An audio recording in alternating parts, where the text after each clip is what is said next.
TDP నిర్వహించిన కాకినాడ జిల్లా మహానాడు 2025 విజయవంతమైంది. కాకినాడ గోదావరి కళాక్షేత్రంలో నిర్వహించారు. టీడీపీ వ్యవస్థాపకుడు ఎన్టీ రామారావు విగ్రహానికి నాయకులు పూలమాలలు వేసి నివాళులర్పించారు. తర్వాత పహల్గాం ఉగ్రవాదుల దాడిలో మృతి చెందిన పౌరులకు ఘన నివాళులర్పించారు. టీడీపీ జెండా మోసి అసువులు బాసిన కార్యకర్తలకు, దేశ రక్షణలో ప్రాణాలు కోల్పోయిన సైనికులకు మౌనం పాటించారు. మహానాడు కార్యక్రమానికి జిల్లా టీడీపీ అధ్యక్షుడు జ్యోతుల నవీన్ కుమార్ అధ్యక్షత వహించారు.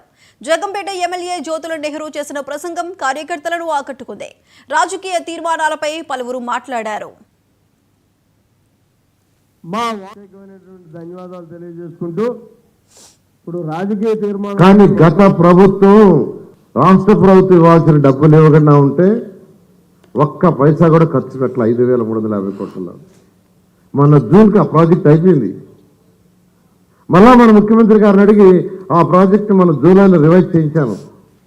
బహుశా నెక్స్ట్ మంత్ టెండర్లు పిలుస్తున్నాం. అదేవిధంగా అమృత స్కీమ్ 8,500 కోట్లతో 3 సంవత్సరాల క్రితం కేంద్ర ప్రభుత్వం ఇచ్చింది. దాంట్లో మన వాటా 55%, వాళ్ళ వాటా 45%. దాంట్లో కూడా ప్రతి ఇంటికి ట్యాప్ కనెక్షన్ ఇచ్చేది. అయితే రాష్ట్ర ప్రభుత్వం యొక్క షేర్ ఇవ్వక ఆ ప్రాజెక్టు కూడా అయిపోయింది.